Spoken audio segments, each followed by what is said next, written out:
অনেকেরই আসলে একটা প্রশ্ন থাকে যে ভাই আপনি যে ফ্রিল্যান্সিং এ কাজ করেন, এই কাজটা আসলে কিভাবে করেন? একটা কাজ কিভাবে আসে? ক্লায়েন্ট আপনাকে কি বলে? আপনি কিভাবে কাজটা করেন? কিভাবে কথা বলেন? কিভাবে ডেলিভারি করেন? সো আজকের ভিডিওতে আমি শুধুমাত্র Fiverr না, আমি Fiverr এবং Upwork এ সব জায়গায় আমি দেখাবো যে কিভাবে আমি এই কাজগুলা করি। এবং শুধু তাই না, Upwork এ কিন্তু ২ টা ভাবে কাজ করা যায়। একটা হচ্ছে প্রপোজাল সেন্ড করে, আরেকটা হচ্ছে প্রজেক্টে ওরা ডাইরেক্ট মেসেজ দেয়। সো Upwork এ আমি ২ টা অর্ডারই দেখাবো যে প্রপোজাল সেন্ড করে কাজগুলা কিভাবে করি, আওয়ারলি রেটে বা ফিক্সড রেটে, আর হচ্ছে আমার প্রজেক্টে যে মেসেজগুলো আসে সেই কাজটা আমি কিভাবে করি, কিভাবে ডেলিভারি করি। টোটাল প্রসেসটা আমি দেখাবো। আশা করি এখান থেকে আপনারা একটা আইডিয়া পেয়ে যাবেন যে আসলে এইখানে কাজগুলা কিভাবে হয়। সো চলেন আমরা স্ক্রিনে চলে যাই। অলরাইট, সো আমি প্রথমেই Fiverr দিয়ে শুরু করি।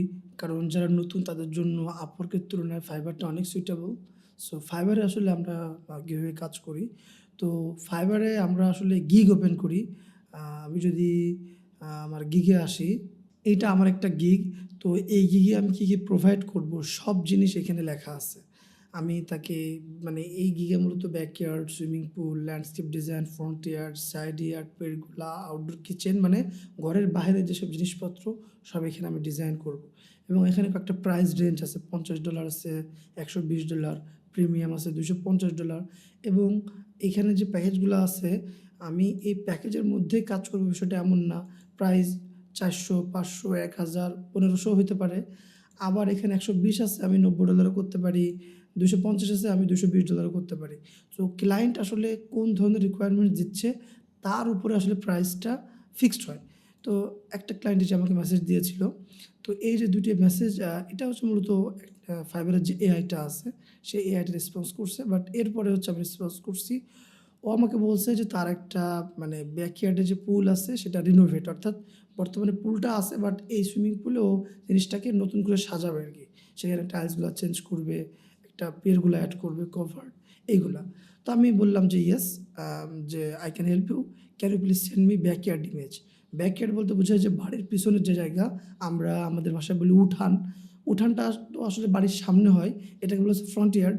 বাড়ির পিছনে যেটা থাকে সেটা হচ্ছে ব্যাকইয়ার্ড, অর্থাৎ ব্যাক শব্দ দিয়ে আপনারা বুঝতে পারতেছেন। তো তখন ও হচ্ছে ওই যে ওর এক্সিস্টিং ইমেজগুলা পাঠাইছে এবং ও ওইখানকার একটা কন্ট্রাক্টরের কাছ থেকে একটা মেজারমেন্ট নিছিল। সে মেজারমেন্টটাও পাঠাইছে। পরে আমি বললাম যে, "তোমার কাছে কি মানে সাইড প্ল্যান আছে?" ও মেবি সাইড প্ল্যানও এখানে সেন্ড করছে। ইয়েস, সাইড প্ল্যানটা সেন্ড করে নাই। পরে হচ্ছে আমার কাছে সাইড প্ল্যান চাই মেবি পরে। পরে ও হচ্ছে সাইড প্ল্যানও পাঠায়। দেন হচ্ছে আমি কথাবার্তা বলে একটা ভিডিও পাঠাই এবং এই ভিডিওতে হচ্ছে ও বলে দেয় যে ও আসলে কী, কী চায়। অবশ্যই সেটা ইংলিশে। দেন হচ্ছে এই সাইড প্ল্যানটা পাঠাই। সাইড প্ল্যানটা আসলে কি? এটা আসলে সার্ভে প্ল্যান। অর্থাৎ একটা বাড়ি যখন হয় তখন একটা সার্ভে হয় না? যে বাড়িটা কোথায় হবে, সুইমিং পুলটা কোথায় হবে? অর্থাৎ এটা বেসিক ফ্লোর প্ল্যান যেখানে টোটাল প্রপার্টির মেজারমেন্ট থাকে। আমাদের বাংলাদেশে তো ওইভাবে করে সাইটই থাকে না। পুরো সাইটের উপরে শুধু বিল্ডিং থাকে। এজন্য আমরা শুধু মানে ফ্লোর প্ল্যানে দেখি। বাট ওদের বড় একটা সাইট, সেখানে একটা জায়গায় বাড়ি, একটা জায়গায় শেড, একটা জায়গায় আউটডোর কিচেন, একটা জায়গায় সুইমিং পুল। সো যে প্ল্যানে টোটাল জিনিসটা থাকে এটাকে বলা হচ্ছে site plan. So site plan ছাড়া কাজ করা কঠিন, কারণ তাছাড়া তুমি মেজারমেন্ট পাবেন না। ওরা যদি মেপেও দেয়, সো কোন সাইডে 20 ফিট, কোন সাইডে 40 ফিট, এটা আসলে সো টাফ। এই সাইট প্ল্যানগুলা অ্যাপ্রুভড বাই সিটি কর্পোরেশন, মানে আমি আমাদের দেশের ভাষায় বললাম, ওদের দেশে বলে হচ্ছে কাউন্টি। তো সো এই মেজারমেন্টগুলো 100% সঠিক। দেন হচ্ছে আমি অনেক সময় দেখা যাচ্ছে যে তার কাছে আমি হাউস অ্যাড্রেস চাই। বাট এটার ক্ষেত্রে যেহেতু আমাকে existing image, site plan, video image সব কিছু দিছে, সেটা হচ্ছে এইজন্য আমি অ্যাড্রেস চাই না। এছাড়া ও ChatGPT দিয়ে একটা হচ্ছে ইমেজ দিছে যে ও আসলে বর্তমানে মানে এরকম কিছু একটা চায়। তো আমি তারপরে সব জিনিস চাইলাম, এই যে পেরগুলা ও কেমন চায়, এটাকে পেরগুলা বলে। তো সেটা চাই। সুইমিং পুলের আ কেমন কী চাই সেগুলো বলছে। এখানে আসলে কোন ধরনের লাইটিং ফাইটিং চাই সেগুলা বলছে। টাইলস কোন ধরনের চাই সেখানে সেগুলা পাঠাইছে। তারপরে হচ্ছে ও আরও ইমেজ দিছে আমাকে। দেন হচ্ছে আমি সব জিনিস পাওয়ার পরে আমি হচ্ছে ওকে বলি, আ মেবি আমি কত ডলার বলছিলাম? দেখি।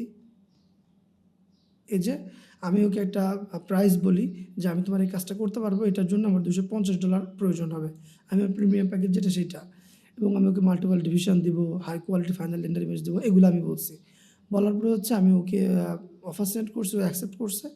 দেন ১ম এ আমি যে কাজটা করছি, আমি ওকে একটা আপডেট দিছি ডিজাইন করে।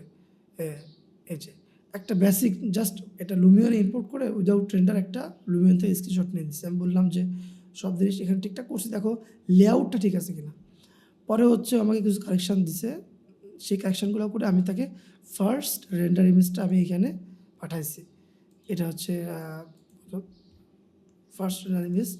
তারপরে হচ্ছে আরও কিছু কারেকশান দিছে, সেই কারেকশানগুলো করছি, করে টোরে এই যে ও কিছু জিনিস লিখে দিচ্ছে, একটু ঝামেলা করছে, ক্লায়েন্ট আসলে বোঝে না, সবাই তো বোঝে না।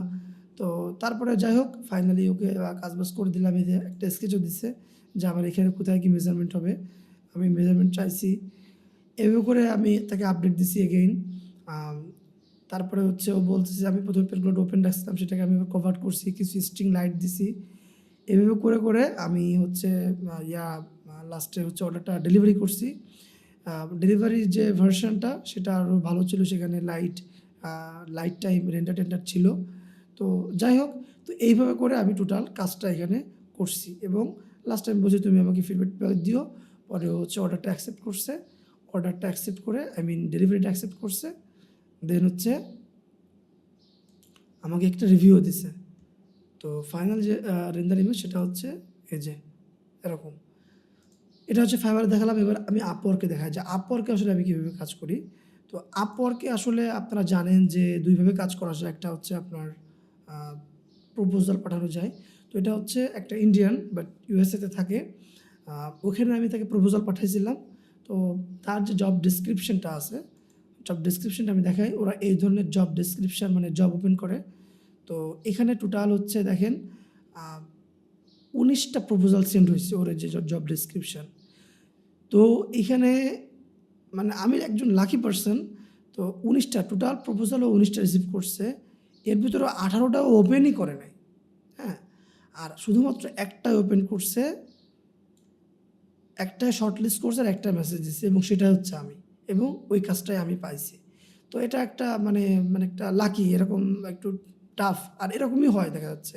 তো যাই হোক, পরে আমি হচ্ছে ওর সাথে এখানে মানে বললাম, বলে ওকে ইয়েস আই এম হচ্ছে রেডি। দেন হচ্ছে পার আওয়ার $15।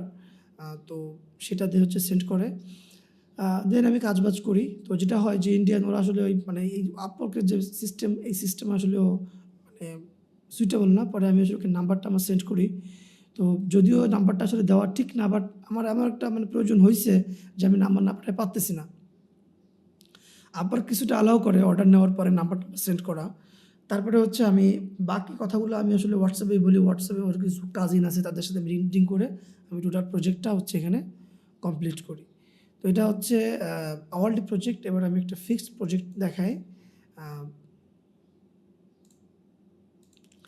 এটা হচ্ছে মেবি কাতার বা কোথায় দেখি ইউনাইটেড আরব আমিরাতের একটা ক্লায়েন্ট। ও আমাকে ডাইরেক্ট মেসেজ দিছে যে প্রবলেম যেটা, এটা একটু প্রবলেমেটিক অর্ডার, ফ্রিল্যান্সিং এমন হয়। তো হচ্ছে ডাইরেক্ট অর্ডার করছে, আমার সাথে কোনো কথা বলে নাই। দেন হচ্ছে আমি বলি যে তুমি ফুল ডিজাইন রিকোয়ারমেন্টস দাও। দেন হচ্ছে অনেক দেয়, privacy plants, wall, overflow pool, sunken sitting area, kitchen এড, dining area, mini basketball yard, free garden area. তো এগুলা শুনে মানে আমার একটা অবস্থা। লাস্টে আমি বলি যে তুমি যে অর্ডার করছো $130, এটা তো আসলে এটা কভার করবে না। আমি বললাম যে তুমি শুধু 3D ভিজুয়ালাইজেশন চাও তাহলে $400, আর তুমি যদি ফ্লোর প্ল্যান চাও সেক্ষেত্রে তবে এলিভেশনে $250, টোটাল $650। পরে বললো যে আচ্ছা ঠিক আছে, তুমি $130 কী দিতে চাও। এখন দেখেন মার্কেট প্লেসে এগুলো আপনি আপনার বিজনেসে উত্থান পতন থাকবে। মাঝে মাঝে এই ধরনের স্ক্রিপ্টটা ক্লায়েন্ট আসবে ইউকের, আরব আমিরাতের, কাতারের, এরা কিপটামি করবে। ইন্ডিয়ান, পাকিস্তানের কথা তো নাই বললাম, ঠিক একইভাবে বাংলাদেশি। সো আপনি চেষ্টা করবেন যে মানে যেভাবেই হোক এই ক্লায়েন্টটাকে এনিহাও হালকা হ্যাপি করে অর্ডারটা কমপ্লিট করতে। তো আমি বললাম যে $130 তোমাকে আমি বেসিক পুল সাথে একটা সিম্পল লেআউট দেবো। তো আমি আসলে $130 বেশি, ওকে আর অনেক বেশি কিছুই দিছি। তারপরে আসলে রিভিশন দিছে, আমি কাজগুলো করছি। দেন লাস্টে যে আসলে আমাকে বলতেছে যে let's continue with whole garden design. পরে আমি আমার সেই প্রাইস লিস্টটাকে আবার রিপ্লাই করে বললাম যে thank you, please send me proposal for whole garden design. But মালটা আমাকে এখন রেসপন্স করে নাই। পরে আমি আবার মেসেজ দিচ্ছি, রেসপন্স করতেছে না। তো এইভাবে করে আসলে আমরা যে ফিক্সড প্রজেক্ট বা প্রজেক্ট থেকে আসে মানে গিগ, ফাইবারে যেটাকে গিগ বলা হয়, আপওয়ার্কে ওটাকে প্রজেক্ট বলা হয়। তো সেখান থেকে যে অর্ডারগুলো আসে সে এভাবে করে আমরা কমপ্লিট করি। এখানে যে বিষয়টা সেটা হচ্ছে ডেলিভারি টাইম থাকে। আপনাকে অবশ্যই মাস্ট বি ডেলিভারি টাইমের মাধ্যমে কাজগুলা কমপ্লিট করতে হবে এবং আপনার প্রাইসে উল্লেখ করে দিতে হবে যে আপনি এই প্রাইস রেঞ্জে কতগুলা রিভিশন দেন। বাট হিডেন ট্রিক্স হচ্ছে আসলে আল্টিমেটলি আপনার গোল থাকবে যে ক্লায়েন্টকে হ্যাপি করা। আপনি হয়তো ৯ টা রিভিশন দিচ্ছেন, আপনার অনেক সময় হয়তো ২ টা রিভিশন দেওয়া লাগতে পারে। বাট অনেক সময় দেখা যাচ্ছে যে আপনার কোনো ক্লায়েন্টের ক্ষেত্রে স্যাসটা ক্লায়েন্টের ক্ষেত্রে আপনার এই রিভিশন ১২, ১৩, ১৪, ১৫টাও দেওয়া লাগতে পারে। তো তখন কুল যতটা পারা যায় ক্লায়েন্টের সাথে এনগেজড হয়ে রিভিশন যদি কমে আসে সে সিস্টেম করে তার সাথে ভিডিও কলে যদি পারা যায় কথা বলে বা তার সাথে মানে যেভাবেই পারা যাক অর্ডারটাকে কমপ্লিট করতে হবে। এটা হচ্ছে ওই যে বাচ্চারা খাইতে চায় না যখন, তখন মারা সোনা, লক্ষ্মী, সোনা ময়না, টিয়া এই কাকের ডিম খাও, তারপরে হচ্ছে পাখির ডিম খাও, এরকম করে যে খাওয়ায় না, ক্লায়েন্টকে ওইভাবে খাওয়াইতে হবে। আল্টিমেট গোল হচ্ছে আপনাকে ক্লায়েন্টকে হ্যাপি করতে হবে। এখন যদি বলেন যে ভাই এটা কি মানে মগের মূল্য? ইয়েস, এটা মগের মূল্য। ফ্রিল্যান্সিং মগের মূল্য। ক্লায়েন্টটা হচ্ছে ওই মানে কি মগ নাকি? মানে ওরই মূল্য। আপনাকে ওইটা করতে হবে। বাট নিজের যে ওয়েট এটা লস করা যাবে না। সবকিছু একটা ব্যালেন্স করে আপনাকে এই কাজগুলো করতে হবে।